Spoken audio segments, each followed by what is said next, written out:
Então tá, nós estamos gravando agora. Diga. É na última questão, só. Acho que é 1.6. Ele fala se tu aplicar uma variação na vazão de entrada de t, em função de t. A minha dúvida quando eu fui fazer, eu multipliquei pela função, pela g de s que a gente tinha encontrado, sabe? Não por um genérico. Não, mas a função de... Aqui a função de transferência determina f de t, é que aqui... ela está aqui dessa forma. Então, foi mais por... Pode ser na que tu encontraste, que tu tem os parâmetros beta, tal e tal. Mas aqui o que acontece?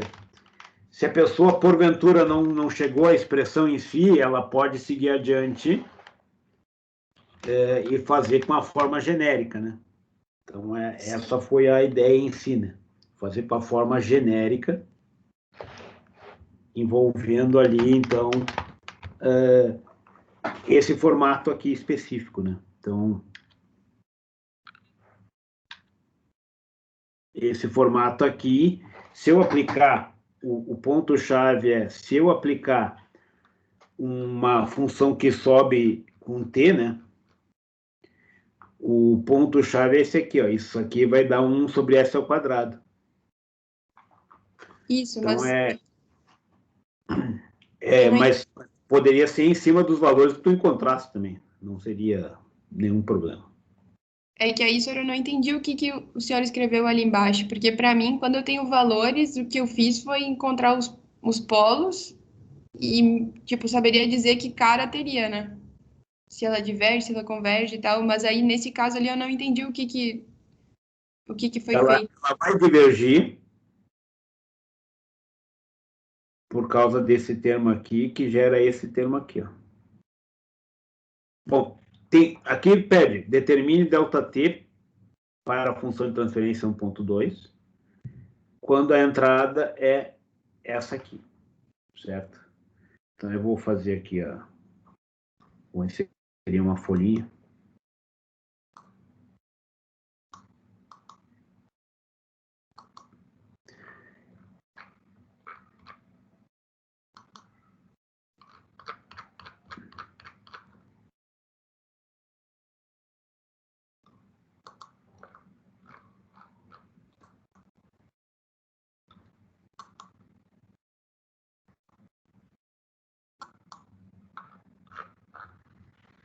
Então, a questão é essa aqui, ó. Tem uma função de transferência, que ela está ali dentro da nossa caixinha, no caso é uma primeira ordem, uma segunda ordem, com 0.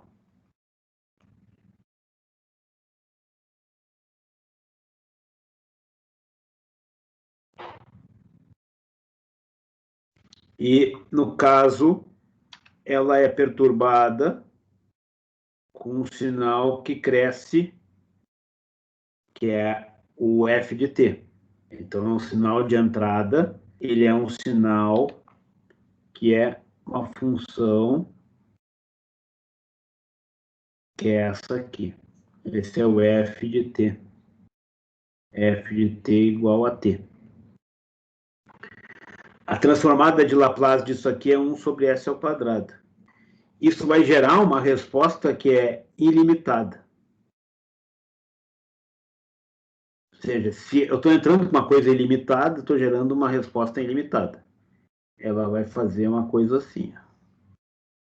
Essa é a resposta, digamos, estou entrando com isso aqui assim, a resposta segue um padrão, então essa aqui é a entrada.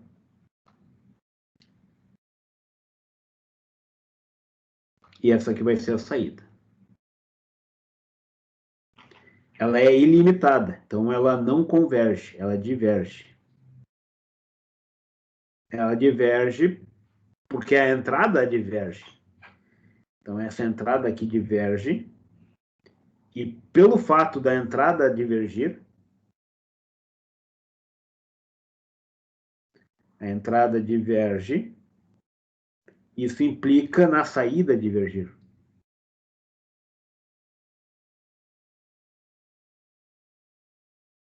Certo? Então, a questão pede determinar a inversa disso aqui. Então, uma coisa é determinar a inversa. Que é a inversa. Então, quais são os conceitos que estão aqui? Então, primeiro, a transformada inversa, a transformada de Laplace dessa função, que é 1 sobre s ao quadrado, e a inversão disso aqui.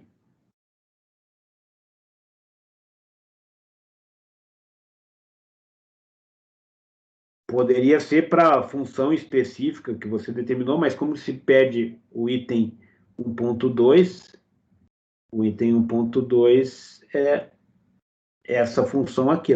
Se você for fazer com esses parâmetros beta que estão determinados aqui, fica um tripedão. Então, a ideia é usar essa aqui direto. Aqui. E daí...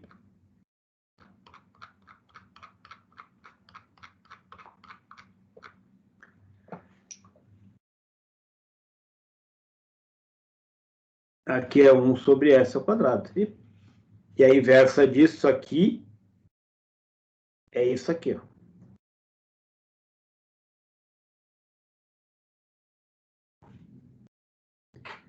E aí, a questão é divergente, ela vai ser divergente, e ela vai oscilar ou não, polos complexos, dependendo do valor de zero.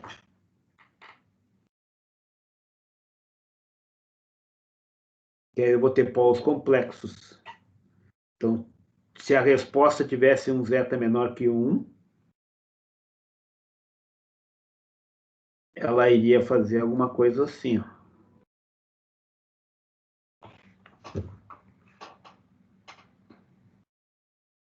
Ela teria uma oscilaçãozinha assim, que é devido aos polos complexos. Isso aí seria menor que 1, maior ou igual a 0. Não sei se ficou claro. Não sei se tu tem... Hã? Ficou assim, obrigada. Eu não, ali, aquela inversão a gente tem que conseguir fazer na mão, então, para delta t de t. Na realidade, tu tem que conseguir fazer na mão, mas hoje em dia, por exemplo, na prova escrita, tu teria que fazer à mão, mas eu não posso, tipo assim, eu não estou vendo teu computador, né? Sim. Quer dizer, se tu sabe fazer no computador, eu não vou poder conseguir dizer que tu fez na mão. Eu posso até conseguir dizer que tu fez na mão pelo teu rascunho, né? Tá, mas obrigada, senhor, eu entendi, não tinha entendido antes. O que a gente já fez foi essa aqui a gente já fez, essa é convergente, ó.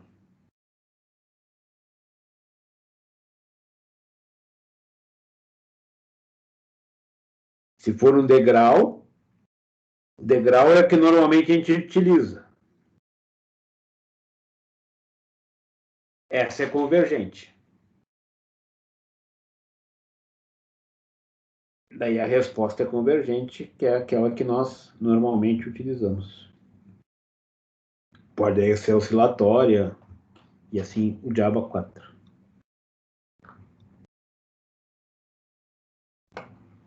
Então, aqui é pedido se ela vai ser suave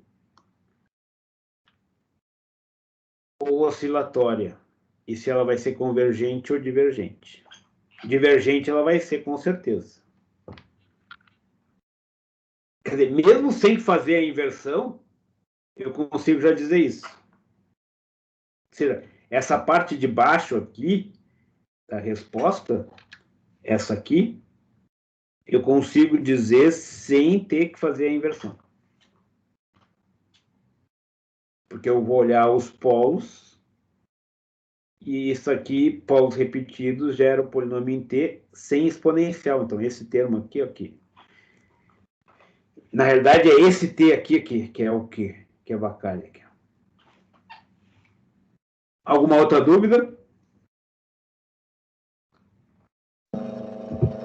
Professor, Diga.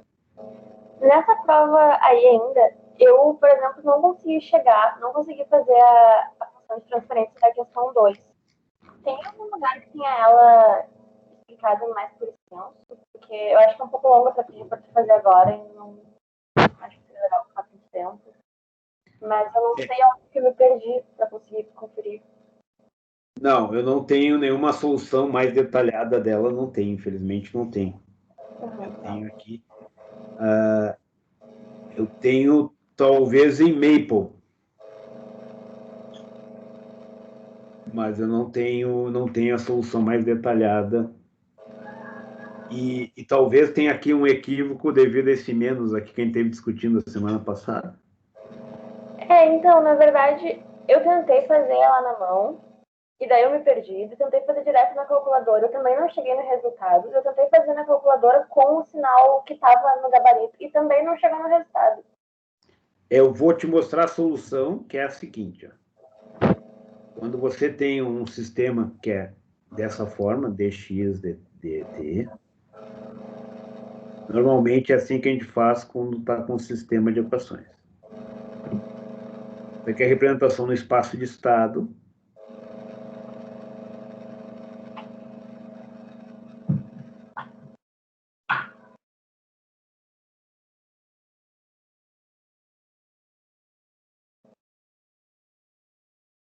Então, por exemplo, nessa representação aqui, ó,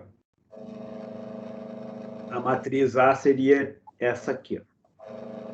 Essa aqui seria a matriz A. Essa aqui seria a matriz B. Certo? Foi tranquilo. Tá? Então, isso aí, eu tendo essas matrizes, e aqui a saída representa, aqui diz que a saída aqui seria, a função que a gente está querendo é o ΔT. O T é a segunda, é aqui, ó, certo? Segunda equação, e a entrada que me interessa é a primeira ali. Tá. Então, na realidade, nesse caso particular, a gente faria assim, ó. O C, ele o Y que me interessa em termos de função de transferência é o ΔT. O ΔT vai ser o quê? Vai ser a saída, que é a segunda saída do vetor de estados. Os vetores de estados são ΔV e ΔT. ΔV e ΔT. Certo? Isso aqui é minha matriz C. Ó. Na realidade, é um vetor. O vetor é 0 e 1. Certo? E como eu estou interessado na entrada ΔFI, então a matriz B me interessa mesmo é essa aqui.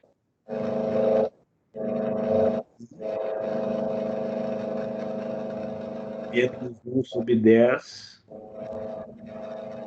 F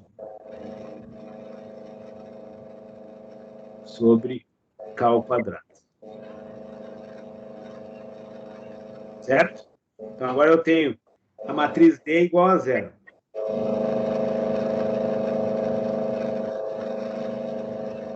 E a matriz A é aquela expressão lá. Que é essa aqui.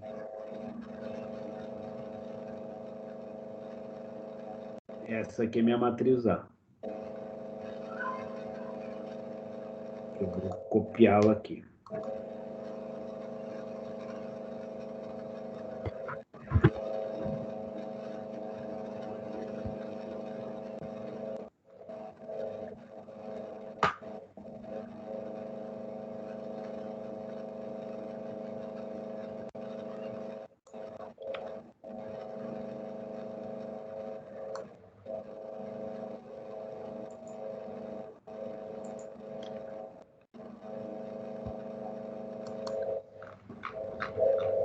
Eu tenho que copiar de novo.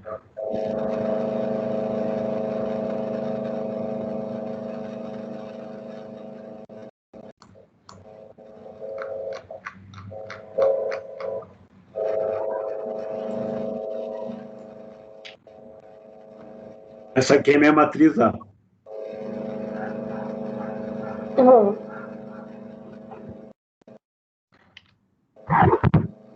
Certo? Então, agora tem matriz A, a matriz B, a matriz C e a matriz D. Ou seja, eu tenho essa representação aqui. Ó. Agora, nessa representação, eu vou aplicar a transformada de Laplace. Aí, aqui vai ficar x igual a xs mais bus. E aqui é y de s. Vai ficar c xs mais dus. Aí eu vou pôr em evidência nessa expressão o s. Estou levando esse cara aqui para o outro lado. E aí, vezes a identidade, menos o a, x de s. Isso é igual a b, u de s. E aí, então, o x de s vai ser o quê? Essa aqui é uma matriz. Isso aqui é a matriz de identidade, ou seja, nesse caso é 1, 1, 0, 0. E aí eu vou levar isso aqui para o outro lado. Então, na realidade, vai ser essencialmente aquela matriz A que está ali. Vai ser S mais 1 meio de K ao quadrado F1. Aqui é 0, aqui é 1 quinto negativo, porque é menos esse A. E aqui é S mais K ao quadrado sobre F1, por exemplo. E aí, como eu vou dividir por isso, na realidade, vou multiplicar pelo inverso dela. E aí, vezes a matriz B, que é aquela que a gente determinou ali, ó. Isso aqui.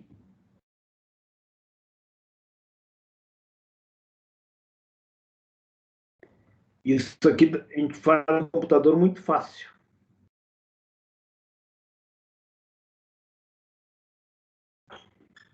Daí isso aqui tu vai colocar aqui, ó. Então, na realidade, o ΔT vai ser o quê? Em termos de matrizes, operação matricial, vai ser a matriz C vezes S vezes identidade menos A, inversa disso, vezes B, mais a matriz D. Porque daí tu substitui isso aqui, isso aqui é, essa parte aqui é o x de S é o quê? É S identidade menos A, inverso disso, vezes o B. E aí, isso aqui tu vai substituir aqui. Na verdade, não aqui, mas tu vai substituir aqui, ó. E aqui tu tem a expressão da função de transferência.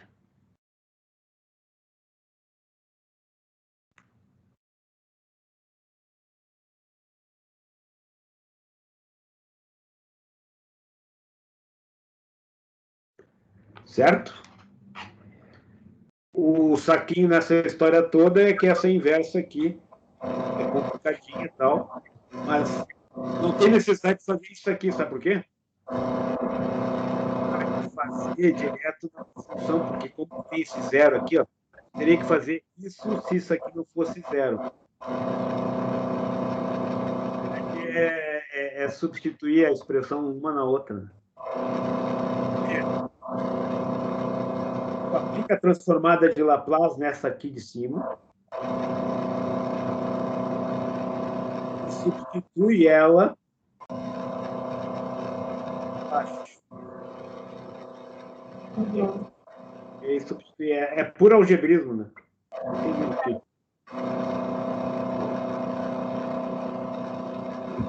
Inicialmente é algebrismo.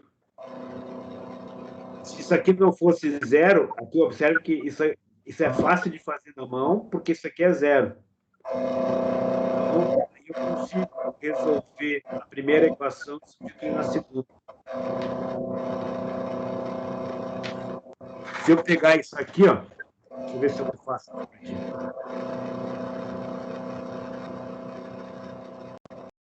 Copiar aqui.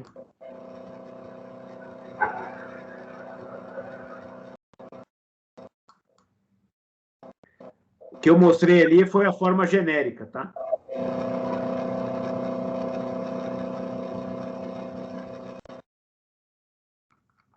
Agora eu vou fazer o passo a passo.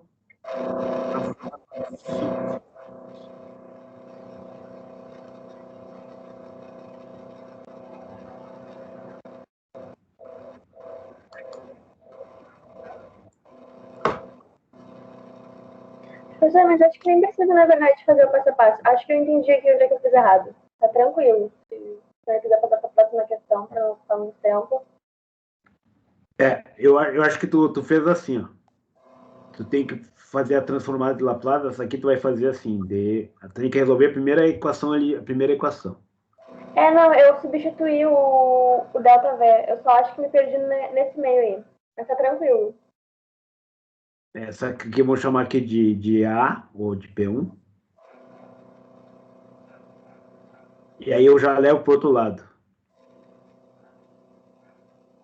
E aí o que interessa é o F1, que é esse cara aqui.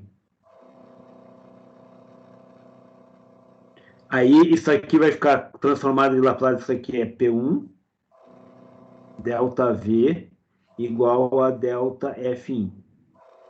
Daqui sai, então, que o delta V varia com F1 dessa forma aqui.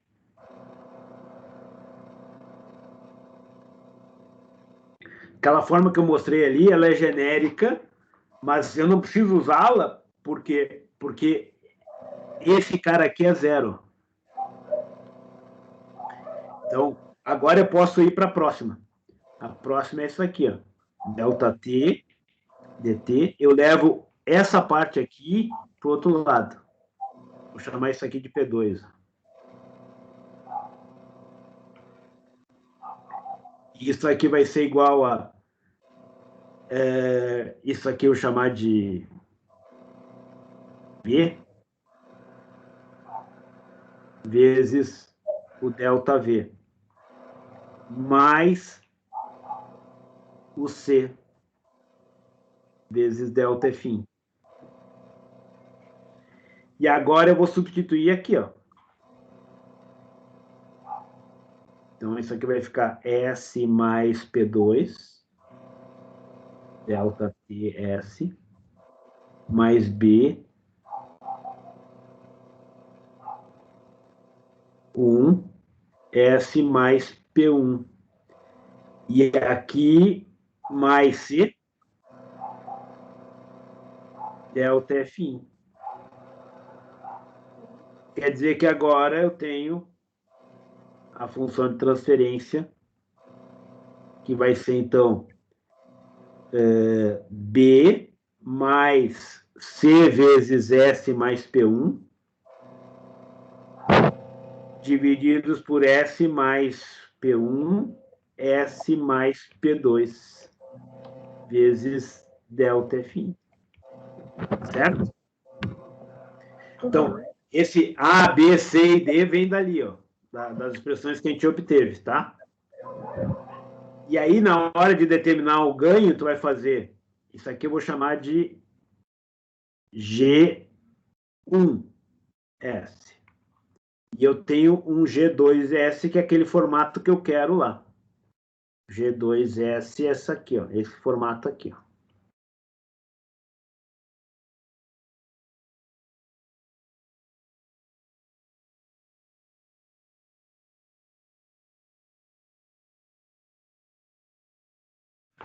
Então, agora o que tu vai fazer? Tu vai fazer assim, ó. O K. O K vai ser o G1 de S igual a zero.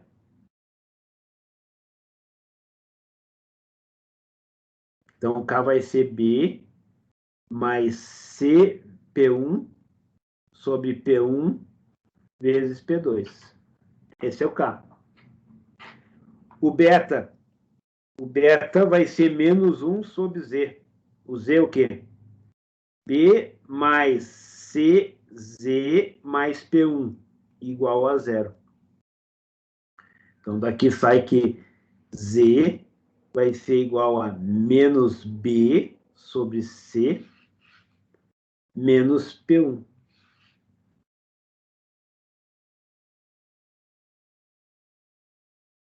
Aí esse Z eu coloco aqui e tem o beta. E o tal 1 e o tal 2 menos P1 menos P2. Sendo que o P2 aqui, esse P2 aqui, vou fazer P asterisco, tá? Sendo que o P1 asterisco é igual a menos P1. E o P2 asterisco é igual a menos P2. Não sei se agora ficou mais claro. Ficou assim. Muito obrigada. Porque o polo é o que tu vai colocar aqui que vai fazer zerar, né? Por isso que é o P asterisco ali. Então, essencialmente, isso que eu fiz agora, no passo a passo, é com as letras, só substituir as letras e é só algebrismo daí. Isso tudo foi possível porque aqui está zero. Isso tudo é porque aqui está zero. Se isso aqui não tivesse zero aqui, eu não poderia resolver a primeira equação e substituir na segunda. Eu teria que resolver simultaneamente. E resolver simultaneamente é isso aqui, ó. Certo? Alguma outra dúvida?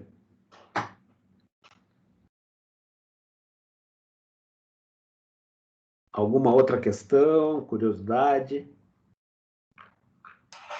Ô, professor. Diga. Cai diagramas de blocos na prova? Diagrama de blocos é a próxima prova. Semana que vem. E álgebra de bloco. Em geral, a gente... Dessa aqui? Uma aula? É. Posso.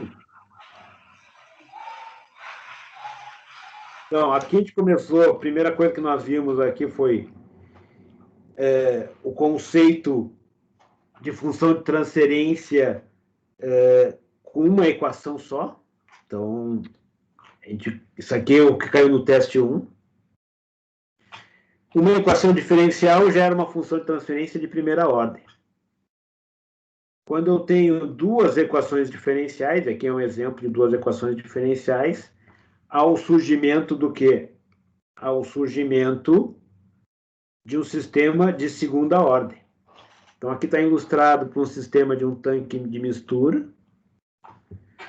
E aí, então, nós vimos aplicado a esse sistema e vimos que nós temos o surgimento de duas equações diferenciais. Definimos aqui variáveis de estado e que as variáveis de estado podem ter mais que uma definição, porque eu tenho mais de um possível forma de modelar o sistema. Então, aqui teve essa discussão toda sobre representação no espaço de estado, representação com mais de uma variável, e aí nós obtivemos a versão linearizada, que agora passa a ser com matriz jacobiana, porque para cada equação eu vou ter que linearizar. Então, daí nós fizemos isso, a definição da matriz jacobiana, e aplicamos isso aqui para esse sistema de segunda ordem. E daí nós chegamos ao resultado. Esse sistema específico não tinha muita graça. Por que não tinha muita graça? Porque a matriz A, que é essa aqui, ó, ela aqui é 0 e aqui é 0. Então, ela é diagonal. Ou seja, as duas equações são independentes. Sendo elas independentes, eu resolvo cada uma delas separadamente. E aí acaba não sendo um sistema de segunda ordem nesse caso. Por quê? Porque aqui é 0. Para ser de segunda ordem, eu preciso ter essa interação entre os estados. Um desses elementos, pelo menos, tem que ser não 0. Certo? mas serviu para a título de trazer a representação do espaço de estado e a representação do sistema de equações, as matrizes A, B, C e D. E aqui, então, nós falamos das possíveis representações em espaço de estado, que é esse formato aqui, na forma geral, genérica. Então, é isso que nós vimos aqui. Vimos também que nós podemos representar isso como uma sequência de blocos. E aqui, então, tem um pouco de álgebra de blocos, no sentido de ter uma retroalimentação, mas, essencialmente, isso aqui está representando essa equação diferencial aqui. Então, é essa interpretação que nós inserimos. E aí, nós introduzimos, efetivamente, um problema que tinha interação, que é a reação de Van der Waals. E essa equação, então, ela é formada por duas equações, a modelagem do sistema, né? Então, a reação de Van der Waals é essa que tem o seguinte modelo reacional, A dando B e B dando C, e 2A dando D. Então, nós temos uma reação em série e uma reação em paralelo. E aí, então, nós vimos que esse sistema tem o surgimento de um máximo, né? Tem o surgimento de um máximo, e daí, então, nós vimos que, para esse caso específico, nós temos uma região de ganho positivo e uma região de ganho negativo e uma região de ganho nulo, que é no máximo. E que o ganho é a derivada dessa curva estacionária. Então, aqui são soluções estacionárias, e aqui eu tenho a derivada da curva estacionária, a derivada da curva estacionária é o ganho estacionário. E, então, esse sistema eu consigo modelar apenas com duas equações. Por quê? Porque a reação ela não é uma reação reversível. Se uma dessas equações aqui fosse reversível, de C dando B, eu teria que, por exemplo, modelar também o C. Então, por isso que eu só preciso de duas variáveis sendo modeladas, o A e o B, porque justamente a reação não é reversível. Se eu tivesse o D reversível, eu teria que ter mais uma equação diferencial. E se eu tivesse o C reversível, eu teria mais uma outra equação diferencial. Então, eu só precisei de duas equações diferenciais por causa disso. Porque as outras eu tiro simplesmente direto do cálculo dos valores de A e B, que eu tenho que resolver simultaneamente, como ilustrado aqui. Então, A ou B eu tenho que resolver simultaneamente. Então, aqui o que acontece? Nesse sistema aqui, isso aqui a gente chamou de DF, eu tenho duas equações diferenciais. Essas equações diferenciais agora vão ser linearizadas. Eu poderia ter escrito isso aqui dessa forma, que seria D, dt, delta CA e delta CB, e usando as matrizes jacobianas. Então, isso aqui eu vou chamar de F2 e F1, então dF1, que é a primeira equação, em relação à primeira variável de estado, a derivada. dF1 em relação à segunda variável de estado, que é o CB. Segunda equação em relação à primeira variável de estado, que é o CA, e a segunda equação em relação à segunda variável de estado, que é o CB. Isso é na forma de matriz jacobiana. Então, são totalmente equivalentes as duas formas. Só que, em termos de implementação no computador, a segunda forma, com matrizes jacobianas, é muito mais genérica, né? E aqui, então, as variáveis de entrada seriam, então, essas equações derivadas em relação a df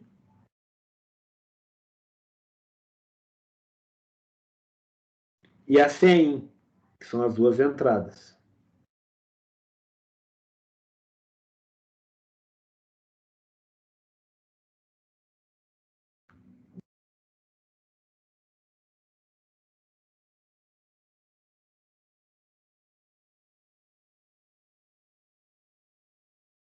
Então, aqui é o DF, que é a taxa de diluição, e o CRI.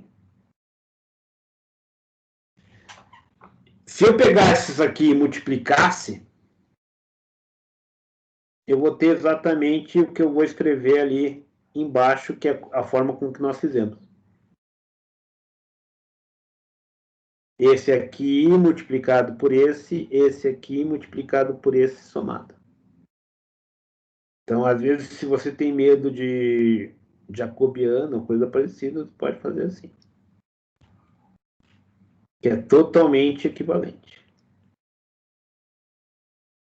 A diferença é que não fica genérico, direto, simples, digamos, no computador. Mas tu chega exatamente a mesma coisa.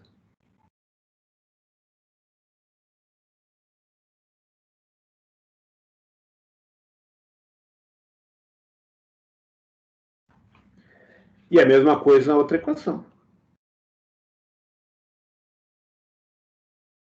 Só que aqui é a derivada em relação à equação 2, em relação a cada um dos estados. Simplesmente, então, agora eu vou multiplicar esse cara aqui por esse aqui, somado com esse aqui. Aí a segunda equação. Simplesmente, aqui na forma de cima está genérico e aqui está na forma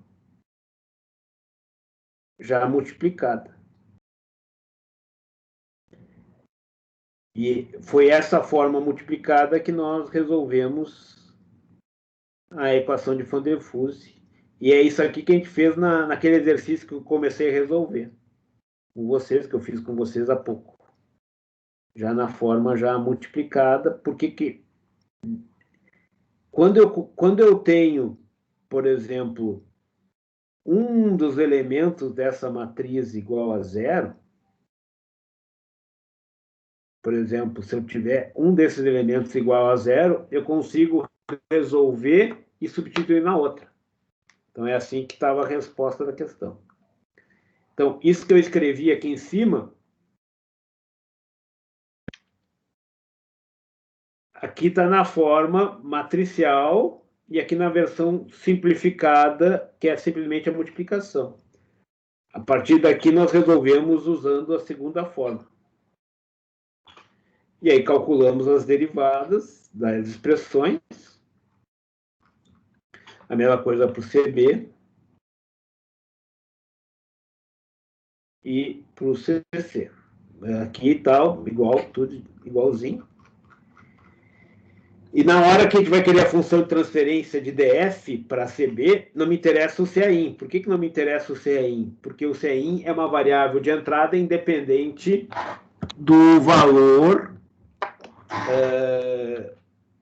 de DF, ou seja, DF ele é alterado, são duas variáveis independentes. Então, essa aqui, se eu quero a função de transferência de DF, taxa de diluição, para o sistema, eu desconsidero essa aqui. Eu posso fazer isso porque elas são variáveis independentes. Eu não estou dizendo com isso que CAIN não afeta a saída. O CAIN afeta a saída, assim como a taxa de diluição. Mas para fins dessa função de transferência, eu quero saber o efeito disso aqui e nisso aqui. Certo? Sendo que esse aqui é o nosso DF, quem está usando. Então, está usando DF para não confundir F maiúsculo e F minúsculo. Então, e aí, então, a resolução que vem em seguida faz justamente isso.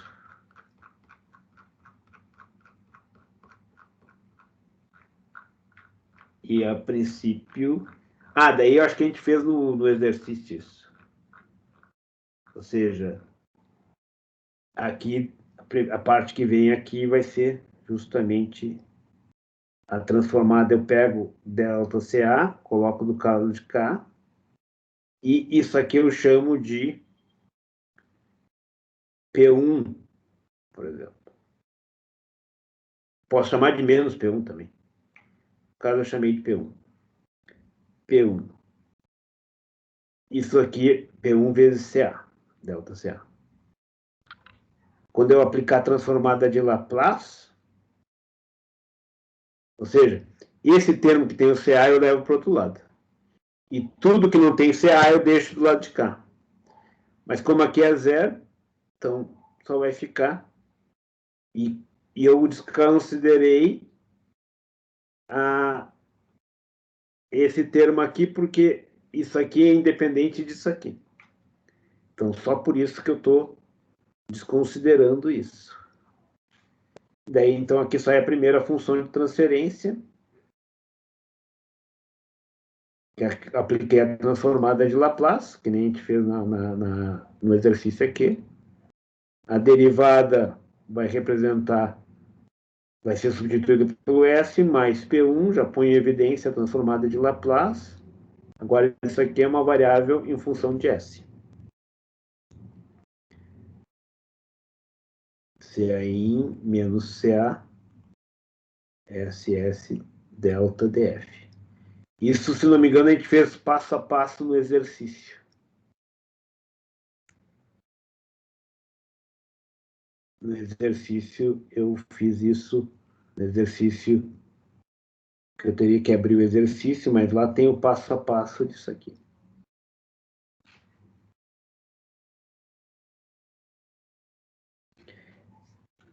Não entrou o B, porque naquela expressão, aqui não tem nada que é função de B. Não tem nenhum termo aqui em função de B. Certo? O B não aparece, por isso que é igual a zero essa derivada aqui. E aí, por isso que eu consigo resolver essa equação sem o B. Vou fazer a mesma coisa aqui embaixo. E daí agora eu vou levar esse cara aqui para o outro lado. Isso aqui eu vou chamar de P2.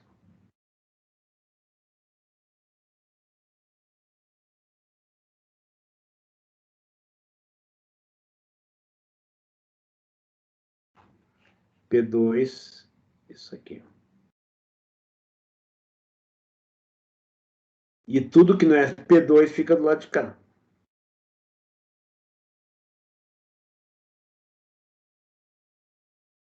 Cuidado que às vezes você define com esse sinal ou sem esse sinal, tá? Eu defini aqui como sendo menos, isso aqui como sendo menos P2, ou seja, o P2 eu defini isso aqui que é o P2. Nessa minha definição aqui. Mas na hora de calcular o polo, isso vai fazer diferença, tá?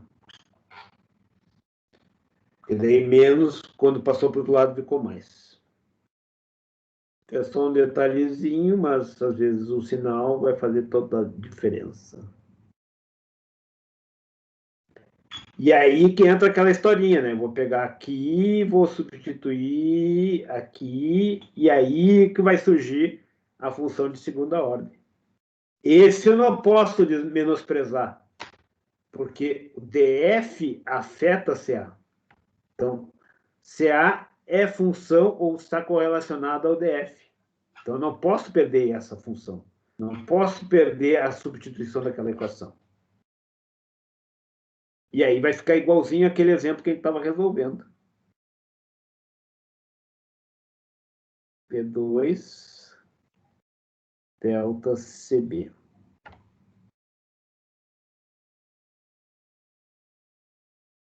E aí, eu substituindo ali, vai ficar CAin menos CA. Isso é exatamente o que nós fizemos há pouco. Totalmente igual.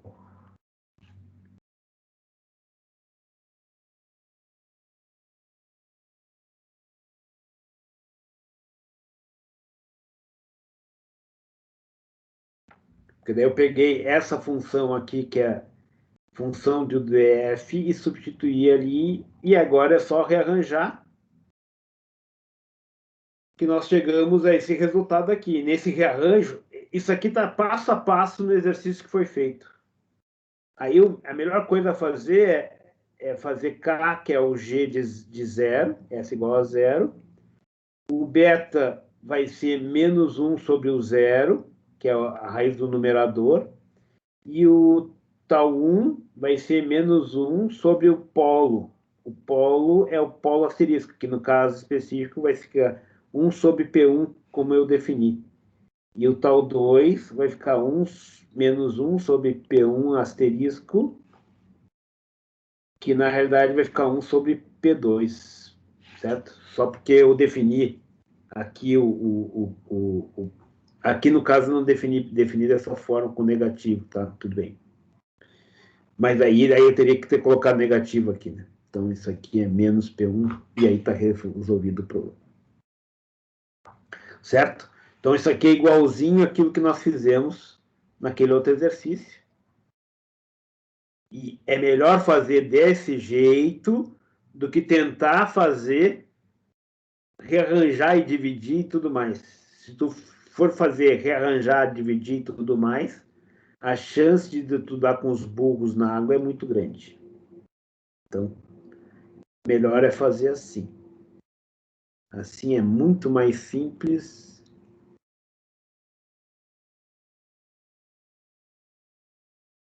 Mais simples e rápido.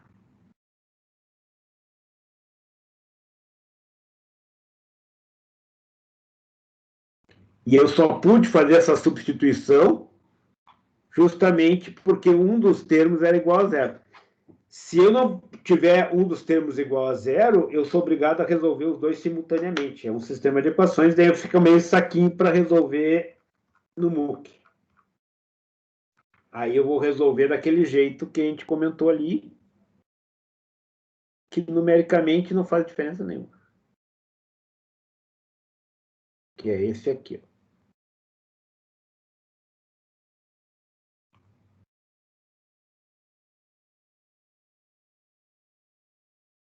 E a função de transferência, no caso, é isso aqui.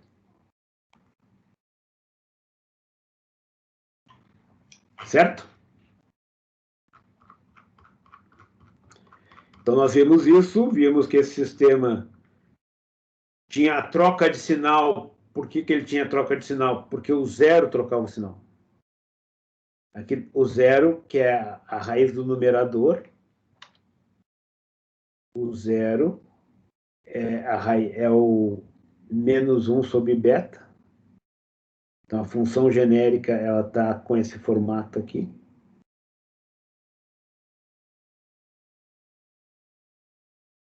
No caso, ela tem polos reais, tal 1 e tal 2.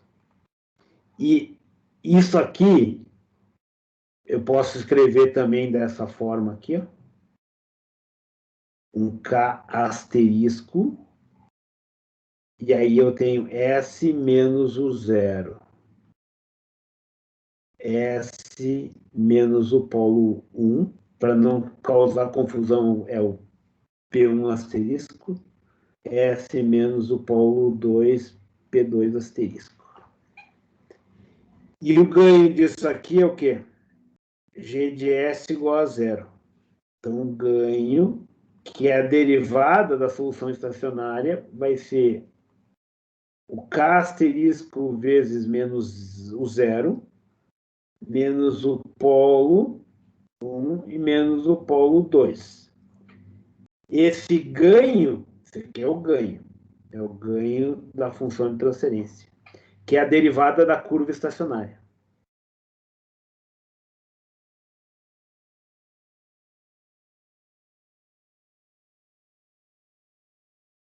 De soluções estacionárias.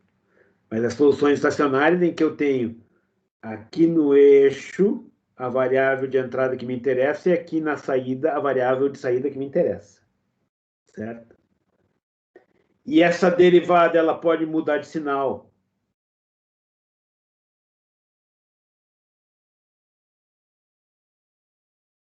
Devido a uma das seguintes situações. Porque o zero muda de sinal.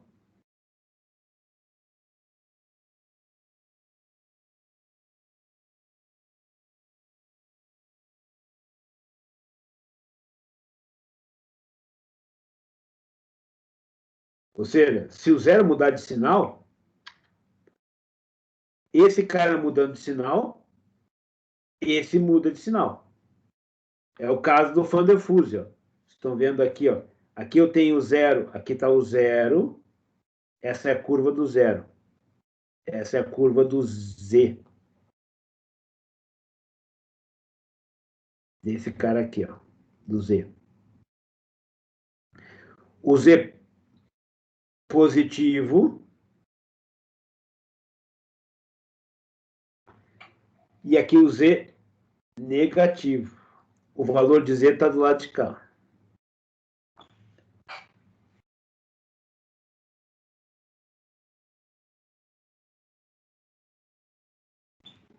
Então, isso aqui mudou de sinal por causa do Z, que trocou de sinal. E, no máximo, o zero é igual a zero. Como a gente vê aqui, que o valor de Z igual a zero representa a situação de ganho máximo. Certo? Mas também pode mudar de sinal pelo fato do K asterisco mudar de sinal.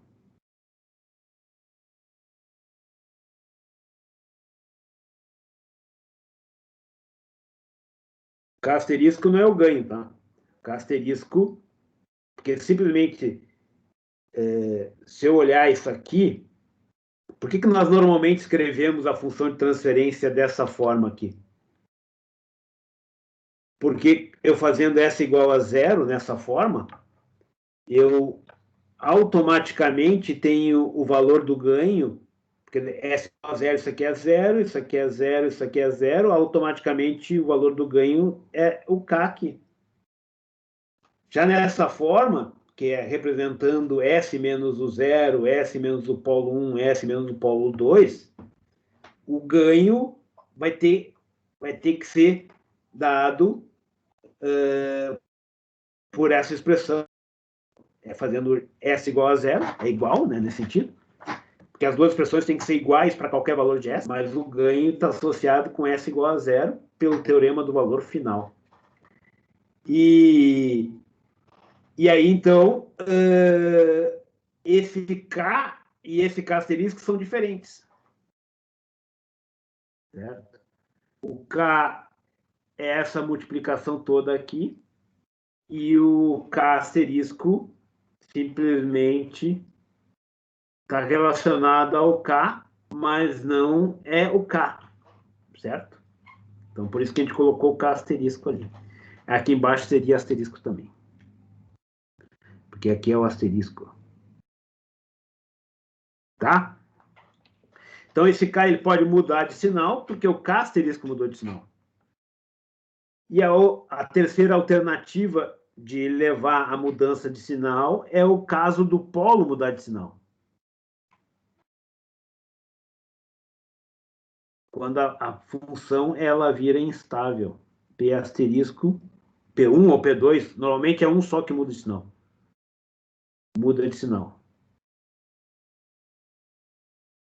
O mudar de sinal significa que passou de resposta estável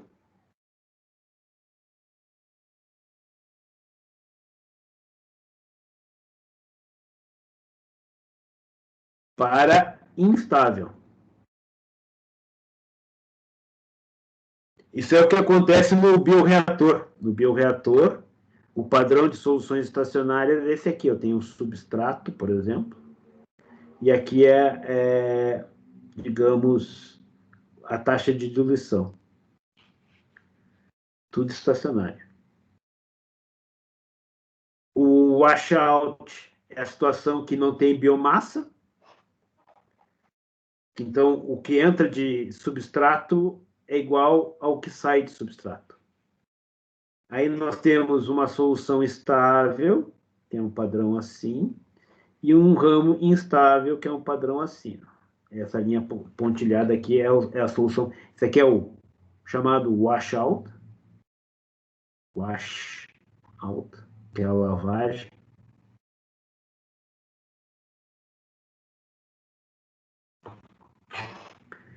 Isso aqui é equivalente a biomassa ser igual a zero. Não tem comidinha lá, e aí a biomassa é igual a zero. Esse é o ramo estável. Eu vou abrir o teste que mostra isso. E esse é o ramo instável. Se vocês olharem, esse padrão, ele é o transposto do padrão que acontece nesse caso do Van der Fuse. No Van der Fuse, nesses dois casos, o padrão de solução estacionária é desse tipo aqui, ó. CB estacionário, taxa de diluição, aí o padrão estacionário é assim. E aí, isso ocorre tanto para o zero quando muda de sinal, quanto para o K. Então, esse exemplo do zero que muda de sinal é o Van der Fuse, que a gente acabou de ver ali.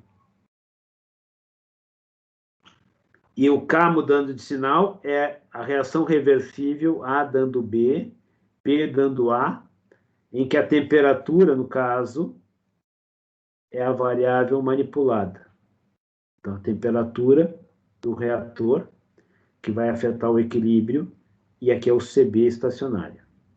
Aí ele também tem um máximo assim, parecido com o padrão do Van der Fuse, mas ele é devido à variação ou à troca de sinal desse K asterisco. Esses dois casos que acontecem no numerador, o padrão é esse. E no denominador, o padrão é esse. Esse caso é o que a gente chama de multiplicidade de entradas. Para uma mesma saída, eu tenho duas soluções possíveis de entrada. E esse caso aqui, quando muda a estabilidade, eu tenho multiplicidades de saídas, ou seja, uma mesma entrada tem duas saídas possíveis. No caso, são três saídas possíveis, sendo que a terceira saída não nos interessa. Então, resumindo, é isso. Então, a inversão do sinal do ganho, que tem o máximo, é devido à troca de sinal, que pode ser devido ao zero do polo ou do K asterisco.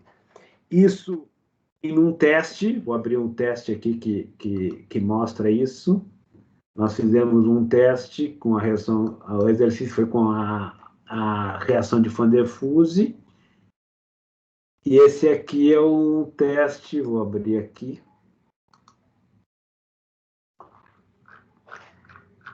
que é o bioreator. Duas equações, todo procedimento. Esse aqui é um pouquinho mais complicadinho, porque o zero, ele ocorre aqui na própria biomassa, então esse termo aqui é igual a zero, então é um pouquinho mais difícil, tem que multiplicar por esses dois lados, que nem está ilustrado aqui, está deduzido aqui direitinho, passo a passo. Mas o mais importante é que isso aqui é o bioreator, onde ele tem biomassa, e esse é o substrato. O substrato mais comum é a glicose, e a biomassa é o micro-organismo. E aqui está o padrão de solução estacionária, sendo que ainda tem mais um valor, que é o washout, que no caso seria a entrada aqui desse sistema, a concentração de entrada deve ser 1,5 a princípio, porque ele está indo até 1,5 aqui. Aqui não tem esses dados, mas a princípio seria isso. E aí a derivada dessa curva aqui é o ganho, o K. Só que a derivada dessa aqui é esse aqui, e, no caso, não vai ser o valor final de variação, porque isso aqui vai para o infinito, só por isso. Então, isso aqui é a situação de um sistema que é um sistema que tem a troca de sinal devido ao polo trocar de sinal, certo? Então, é isso aqui. Então, essa ideia do ganho está aqui apresentada. A interpretação do ganho, que é o delta variação final de y sobre delta variação final de u. Então, eu posso ter até um sinal mais complicado aqui, sem problema nenhum.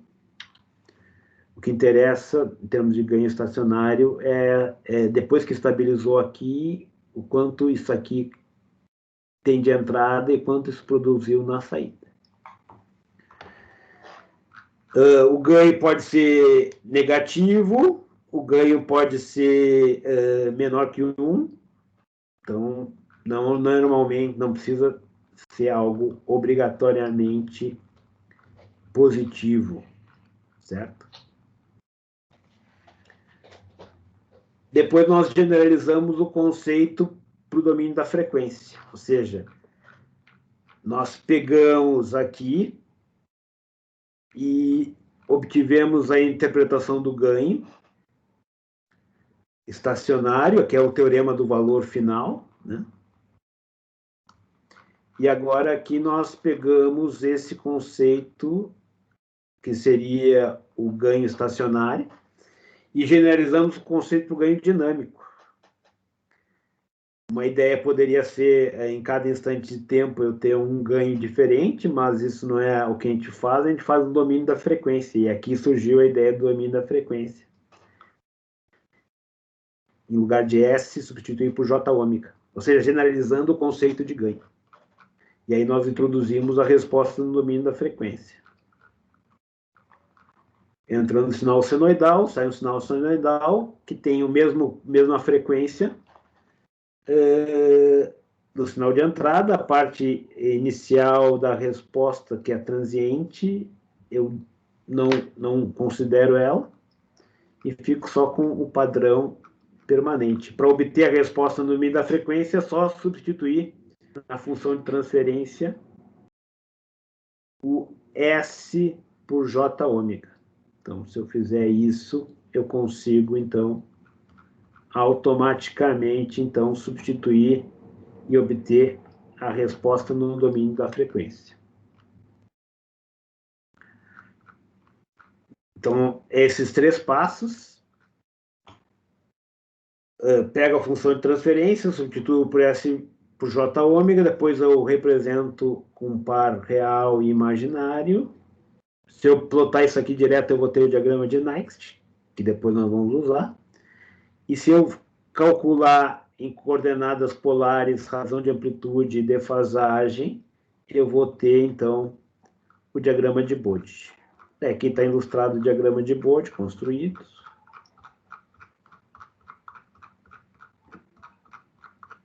E aí nós fechamos a parte resposta no domínio da frequência para uma função de primeira ordem. E agora nós começamos a trabalhar com funções de segunda ordem.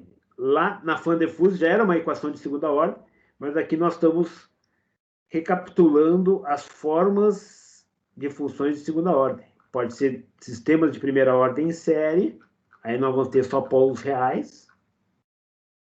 O ponto-chave é que para cada equação eu tenho uma equação diferencial, que leva ao surgimento de uma variável, um S no denominador. Daí surgem funções de transferência de primeira ordem, de segunda ordem, melhor dizendo. Mas existem sistemas, tipo peso-mola, tipo circuito LCR, e tipo manômetro em U, em que eu tenho que representar isso aqui por uma equação diferencial já de segunda ordem. Isso vai acontecer sempre que eu tiver um balanço de forças, né? Por isso que sistemas mecânicos são tipicamente desse tipo, porque força é o quê? É massa vezes aceleração. A aceleração é a derivada segunda e velocidade é a derivada primeira. Então, acaba surgindo sempre nos sistemas mecânicos peso-mola, a derivada segunda. E aí, então, a função, ela já nasce de segunda ordem. Não são 2 sistemas de primeira ordem em série, ela já nasce de segunda ordem. E aí nós podemos ter o surgimento de polos complexos. E o ponto-chave é que quando nós temos polos complexos, nós temos respostas oscilatórias. E aí o sistema é subamortecido, e aí nós analisamos o comportamento do sistema, vimos que isso é perfeitamente reescrito dessa forma, tem a ver com os polos complexos, Caracterizamos o padrão de resposta de segunda ordem, que agora não só depende do tal, eu preciso, no mínimo, 2 parâmetros, overshoot, tempo de subida, razão de decaimento e tempo de assentamento. Eu preciso 2 desses parâmetros para poder representar a resposta. Os mais usados são tempo de subida, overshoot e tempo de assentamento. Eu preciso, normalmente, 2 desses. Aí vemos como é que isso varia, frente à variação do zeta. Quanto menor o zeta, mais oscilatória a resposta, porque maior é a componente imaginária. E aí, se o zeta é negativo, o padrão se repete, só que divergente. Então, é o que está ilustrado aqui, que a gente já viu em aula também, passo a passo.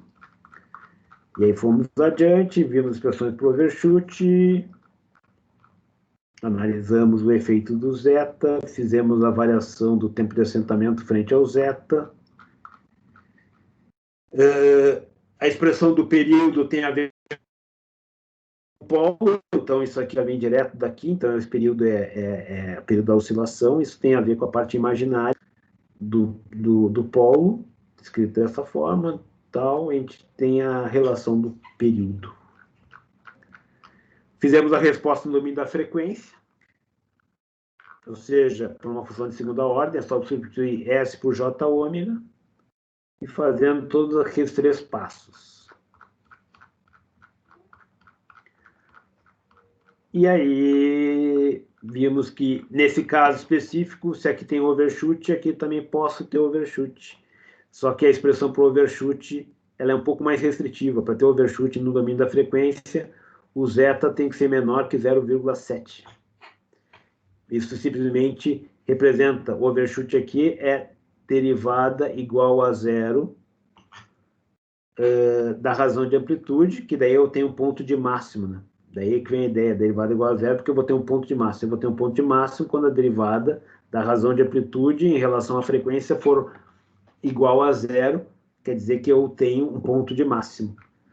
A razão de amplitude, nós obtivemos a expressão, derivamos ela, e aí, derivando essa expressão, a gente chega a essa aqui, quer dizer, só vai ser um ponto de máximo com ômega com valor real, se satisfizer isso aqui. Isso aqui só vai ser um número real quando esse zeta aqui, menos 2 aqui, quando o zeta estiver nessa faixa. Daí eu vou ter uma frequência real, aonde eu vou ter um máximo. Daí que vem essa expressão. Isso nós vimos também em aula. E daí, não satisfeitos com sistemas de pequena, baixa ordem, nós resolvemos investir em sistemas de elevada ordem. E aí, para isso, então, nós inserimos sistemas de ordem mais elevada e vimos que a cara da inversa, essencialmente, depende apenas dos polos. Não depende dos zeros. Então, a cara da inversa só depende do que está no denominador. Os zeros influenciam na ponderação das bases dinâmicas. Mas os polos que são responsáveis pelo jeitão da resposta. Cada polo contribui com uma base dinâmica. E aí, se os polos forem reais, o padrão é esse aqui. Quanto mais afastado da origem no semiplano esquerdo, mais rápido ela converge para 0. À medida que eu vou me aproximando do eixo imaginário, mais lentamente ele vai se aproximando. Em cima do eixo imaginário, eu levo uma constante, não converge nem diverge. No semiplano direito, quanto mais próximo da origem, ele vai divergir mais lentamente. Quanto mais afastado, mais rapidamente. Esse é o caso de uma bicicleta mountain bike, esse é o caso de uma bicicleta de corrida. Ou seja, ela é mais rápida. Então, é essa a ideia. Quando eu tenho... E aqui, então, foi ilustrado o que a gente fez no computador, mostrando isso para vocês. E aí, agora a questão com o zeta. O zeta, ele vai influenciar, digamos, a oscilação. Então, aqui nós variamos o zeta. O zeta tem a ver com essa inclinação aqui, ó. Então, na realidade, quanto mais aberto, mais para cá, maior é a oscilação. Esse aqui é a situação zeta igual a 0 0,7 é a situação 45 graus. Nesse ângulo. Bem, nós vimos isso. Então, vimos aqui os polos complexos. E depois nós vimos o surgimento dos zeros. Ou seja, raízes no numerador. E eles surgem porque surgem quando nós temos dinâmicas em paralelo. Então, para ter zeros, nós temos que ter dinâmicas em paralelo contrárias. Ou seja, tem que ter dinâmicas contrárias. Para ter zeros não precisa ter dinâmica contrária, tá? Mas para ter resposta inversa ou overshoot é necessário que as dinâmicas sejam contrárias. Ou seja, uma função sobe, a outra desce. Para ter zeros positivos e overshoot. Aí ilustramos isso aqui para uma função desse tipo e vimos, para ter, então, se eu tiver aqui positivo, eu só vou ter resposta desse padrão aqui. Ó. Então, para ter resposta com a possibilidade de ter overshoot, resposta inversa, eu preciso ter um valor contrário ao outro. Daí eu vou ter a possibilidade de ter overshoot. Então, aqui seria, eu entro no sinal, parte vai para cá, tem a contribuição por aqui, tem a outra parte que vem por aqui, tem a contribuição aqui. Então, eu tenho a contribuição aqui desse caminho e a contribuição aqui desse caminho. Só que um vai para baixo, o outro vai para cima. E aí a questão é, quem é mais rápido? Vai dominar a resposta inicial. Nessa figurinha aqui, nós fizemos a situação que, no final, K1 ganha de K2, ou seja, K1 menos K2 é positivo. Aqui é o K1 menos K2. Aqui é o K1, aqui é o K2. A linha 0, um menos o outro. Então, no início, essa situação aqui, a dinâmica aqui é rápida, muito mais rápida que aqui. Então, no início, mas depois o outro recupera, e aí gerando uma resposta assim. Certo? Já nessa outra situação é o contrário. Nessa outra situação eu tenho a situação em que a resposta que não domina, ela ganha no início. Parece que vai ganhar, mas depois a resposta dominante ganha. Aí eu tenho a resposta inversa. Isso aqui é caracterizado pela localização do zero. Então, se o zero estiver à esquerda do polo dominante, o polo dominante é o polo que está mais próximo do eixo imaginário, eu vou ter resposta comum, porque é uma espécie de cancelamento. O negócio fica interessante quando esse zero está entre o polo mais próximo da origem e a origem, que aí eu vou ter o quê? O overshoot. O overshoot é mais intenso quanto mais próximo do eixo imaginário. Então, as fronteiras de mudança de comportamento é aqui, no polo mais próximo da origem, e o eixo imaginário. E se o zero estiver no semiplano direito, eu tenho resposta inversa. Ela vai ser mais intensa quanto mais próximo da origem. Então, a intensidade tanto do overshoot quanto da resposta inversa aumentam à medida que eu me desloco em direção ao eixo imaginário. Daí ilustramos isso aqui, mostramos esse comportamento aqui, nós fizemos isso no Python, e vimos que para ter esse tipo de comportamento eu tenho que ter um lutador de sumô e um lutador de kung fu. O lutador de sumô é o mais lento, mas domina, ganha em termos de força, e o lutador de kung fu é mais rápido no início, dá porrada no lutador de sumô, mas depois o lutador de sumô ganha a luta. Inclusive, isso aqui vocês podem fazer para analisar placar de jogo de futebol. Por exemplo, PSG contra Atalanta. Como é que foi a resposta do PSG contra a Atalanta? A Atalanta fez um gol. E no finalzinho do jogo, o PSG fez 2 gols. Então, é um jogo com resposta inversa, porque parecia que a Atalanta ia ganhar o jogo e, no final, quem ganhou foi o PSG. Bayern versus Barcelona. Bayern versus Barcelona é resposta comum, né? Fez 1, fez 2, fez 3, fez 4, fez 5, fez 6, fez 8. Então, Bayern vezes Barcelona, a resposta é essa. E no caso aqui de... Só ir para lá. No caso...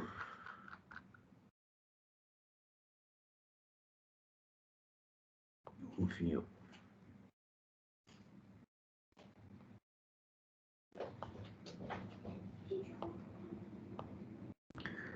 no caso, um jogo que o primeiro time começa a fazer 2, 3 e depois o outro compensa no final, mas não ganha, é o overshoot.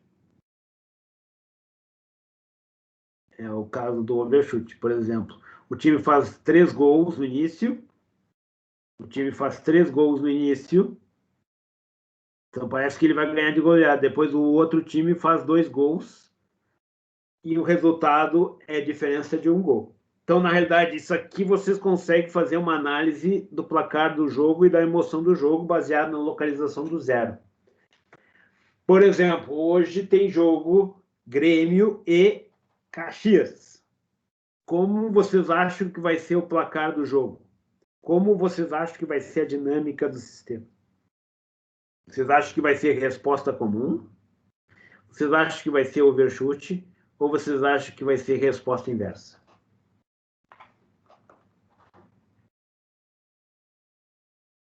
Ninguém tem nenhum palpite?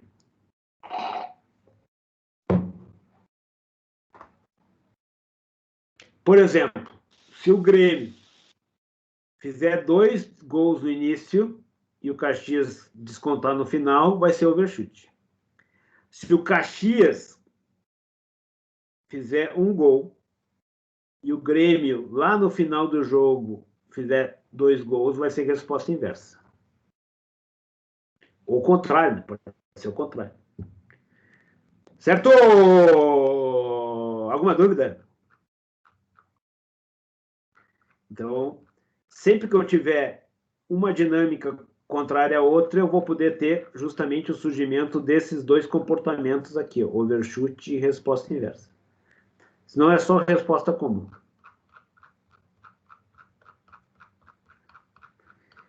E aí,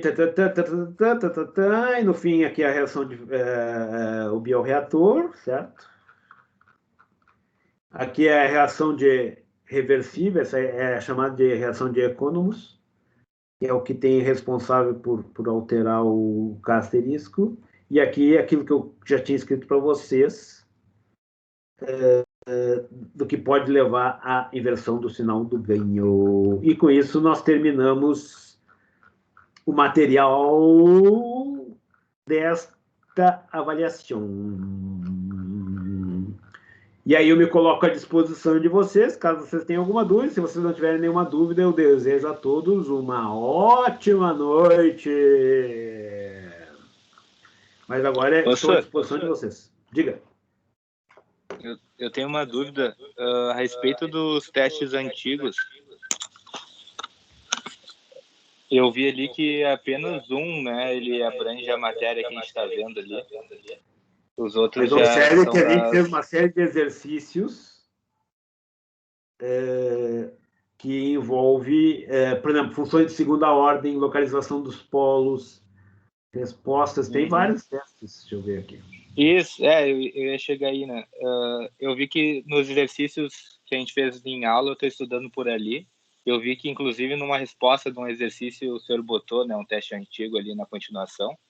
Mas eu queria só ver se tem algum outro teste antigo que a gente poderia se basear, porque, pelo que eu tinha visto, era só o teste 2 de 2015, até que o senhor abordou hoje.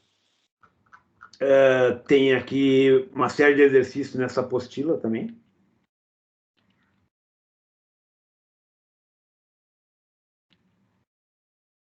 Por exemplo, caracterizar o comportamento dinâmico, estável, oscilatório, tudo isso faz parte. Sendo um polinômio de segunda ordem, basta eu ter os coeficientes iguais, né? Mesmo sinal. São tudo questões que podem aparecer, ó. Isso aqui a gente fez no teste, isso aqui... Dessas questões, professor? Oi? Tem gabarito dessas questões? Eu não cheguei a encontrar todas. Tudo é provas... só vem aqui, ó. Gabarito de algumas provas passadas. Ah, perfeito. Então, ali eu tenho alguns gabaritos Nikovskis. Eu tenho mais umas outras... Mas não tá aí, eu acho. Não tá aqui não tá aqui não. Mas eu tenho mais umas outras também, gabaritos de provas passadas que eu tenho escaneada em algum lugar. Em algum lugar eu tenho escaneado que eu não sei aonde este lugar é. Mas eu tenho escaneado algumas provas, eu tenho que dar uma olhada se eu consigo capturar, mas eu não vou te dizer que eu vou fazer isso, porque eu teria que procurar e eu não sei agora. Se não está aqui. Mas a gente fez em exercícios.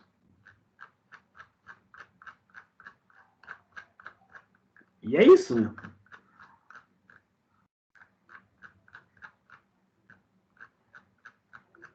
Ok, obrigado, professor. Ó, por exemplo, essas questões aqui são todas interessantes. Ó.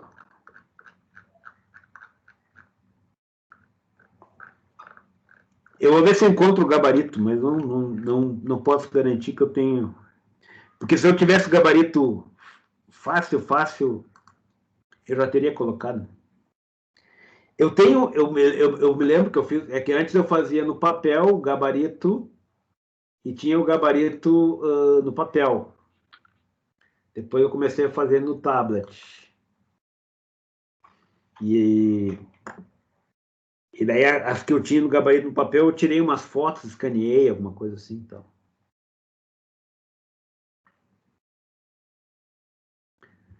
Mas é isto. Mas se tiver alguma pergunta específica, diga lá que nós resolvemos.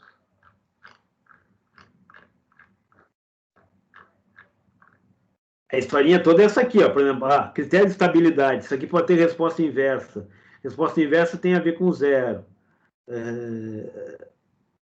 Estabilidade tem que ter os coeficientes, todos eles com o mesmo sinal. Se você for tentar fazer Bhaskara aqui, você está com... Mas tudo isso eu já fiz o exercício com vocês e está, inclusive, gravado no exercício. Professor.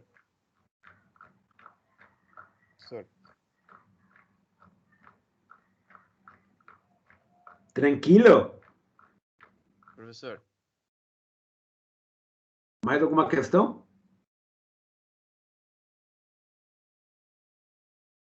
Alguma dúvida? Escuta. Curiosidade? Acho que o Daniel quer falar alguma coisa. É, mas tá bem baixinho Fala, o que ele tá falando. Muito baixo? Eu não estou ouvindo, mas fala um pouquinho mais alto. Eu posso aumentar o som também. Só daí ninguém grita. Tá Vou escutando aumentar bem o som. agora? Agora eu aumentei o som, diga. Escuta bem agora? Tá melhor. Esse lance aí de ter todos os sinais positivos para ter estabilidade, ou todos os sinais com o mesmo, todos os coeficientes com o mesmo sinal para ter estabilidade, é válido só para quando eu tiver um polinômio de segundo grau no denominador? Isso, é a condição necessária e suficiente somente para a segunda ordem. Tá, ok. Inclusive, Obrigado. depois, quando a gente começa a trabalhar com estabilidade, que é o teste 4, nós generalizamos essa ideia. Essa ideia que fez com que o Ruf Hurwitz fossem atrás desse negócio. Mas é que, para polinômio de segunda ordem, basta isso. É um critério necessário e suficiente. E digamos que aqui, por exemplo, olha só, digamos que eu tenho aqui vou fazer um polinômio específico aqui. 5s ao quadrado mais 2s mais menos 1. Isso aqui, ó, quer dizer que eu tenho um polo positivo.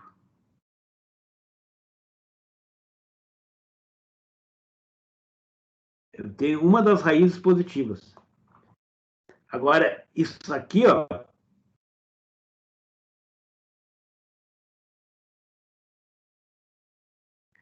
esse caso, eu tenho duas raízes positivas, porque eu tenho duas trocas de sinal. O número de trocas de sinal é igual ao número de raízes positivas.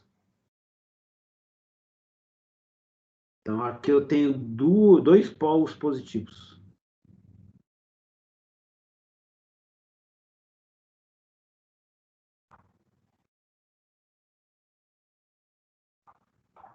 Tranquilo? Mas a vantagem de fazer isso, imagina, se eu for fazer Bhaskara, aí é A ao quadrado, A menos B, menos B, sobre mais ou menos B ao quadrado, menos 4AC sobre 2A.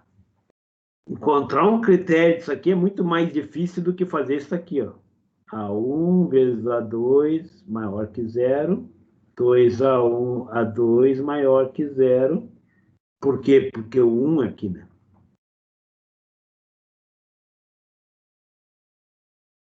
Se fosse menos 1 ali, aí seria tudo o contrário.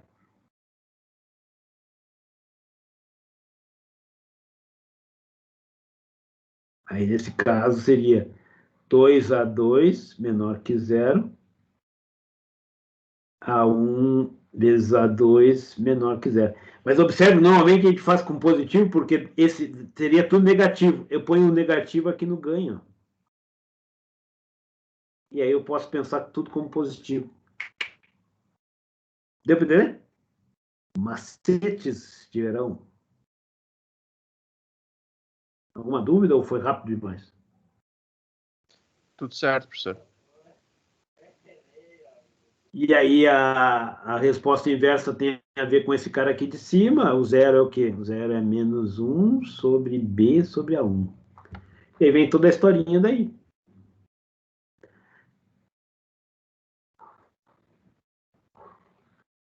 Certo? Mais alguma pergunta? Nenhuma pergunta? Professor, então isso que tu explicou é uma questão provável de cair? Porque na semana passada o senhor meio que deu uma pista da primeira. É que esse eu não fiz, né? Na semana passada foi na quinta.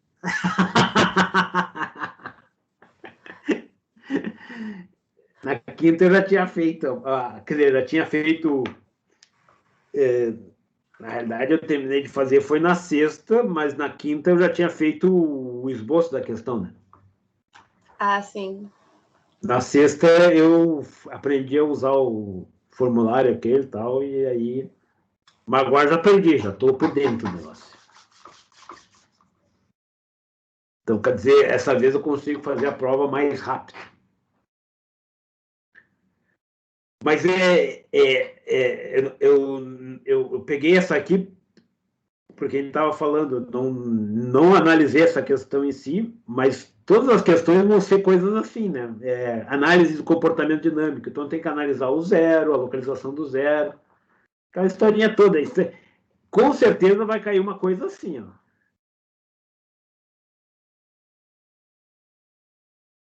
Que é aquele da localização dos zeros. Oi. Localização dos zeros. Daqui a pouco a minha filha já está querendo alguma coisa. Bom, que é isso aqui, ó. Isso aqui vai cair, com certeza. Assim como polos complexos, oscilação. Um padrão de oscilação, por exemplo, isso aqui é um overshoot, certo? Esse overshoot suave é devido ao zero. O overshoot oscilatório é devido a polos complexos. Por exemplo, na realidade, é só pegar um vinhozinho e aí eu saio criando funções. Ó. Eu vou ver o jogo hoje e vou fazer a prova. E aí, dependendo, eu vou criando questões. Mas, por exemplo, se tivesse a resposta assim, ó.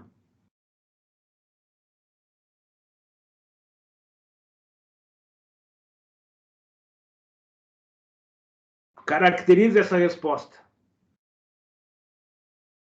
Observe que eu tenho aqui e aqui, mas não tem nenhuma oscilação aqui, ó.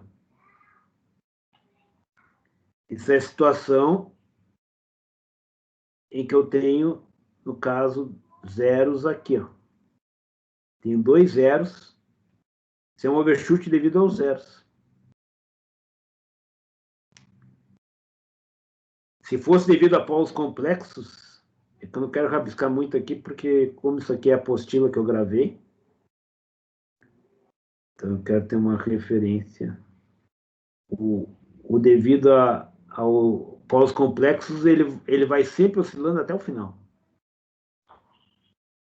Esse aqui é polos complexos. Mas isso é meio sacanagem, né? Porque isso eu não apresentei, eu acho que para vocês em aula. Por exemplo, resposta inversa. Resposta inversa, isso aqui seria... Ó, isso aqui é uma resposta inversa, com 2 zeros no semiplano direito.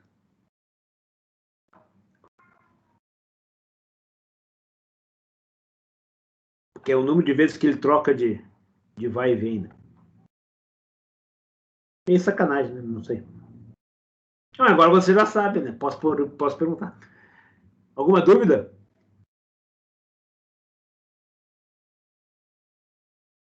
Alô? Alô, alô, alô, alô, alô, alô, alô. Mais alguma questão? Nós passamos um pouquinho do horário, porque teve problemas iniciais de conexão. Mas se você não tiver nenhuma dúvida, eu diria que é isso. Professor, Diga. a nota do primeiro teste já está no Teams ou não? Praticamente está no Teams, mas eu ainda não olhei todos os resultados, tá? Tem que olhar a versão em PDF que vocês... A ideia é a seguinte, tinham 26 pontos, mais 4 do... Provavelmente, aqui eu devo fazer 5, porque tinha uma questão a mais aqui, então aqui de fato era 25, e aqui eu vou fazer 5. Aí, isso aqui dá 30, mas o teste mesmo vale 15, então essa nota vai ser dividida por 2 aí. Mas a maioria está lá em torno de 18 a 22, 23. Essa é a faixa da maioria. Ou seja, vocês estão bem na foto. Falta essa nota aqui do rascunho de vocês, a nota do rascunho de vocês, que eu vou dar uma olhada. O rascunho, se vocês simplesmente derem uma de Chico Xavier, vocês não ganham aqui, né? No sentido de colocar só as respostas. Né? E pode ganhar uns pontinhos a mais, porque às vezes a pessoa fez tudo certo, mas errou um sinalzinho nojento. Aí ou seja, no primeiro teste eu diria que vocês foram bem. Eu ainda não tive tempo de finalizar isso, mas não te preocupes. Certo, obrigado, senhor. Em outras palavras, ninguém está mal. Nós estamos falando só de pessoal para cima do valor mínimo. Para mais. Certo? Mais alguma questão? Vamos lá, vamos lá, vamos lá. Se vocês não tiverem nenhuma questão, eu desejo a todos vocês uma ótima noite. O esquema da prova vai ser no mesmo esquema 5 horas, para justamente facilitar quem chega de estágio, coisa parecida. Funcionou bem, eu acho, que da última vez. E é isso aí. Vou parar a gravação também.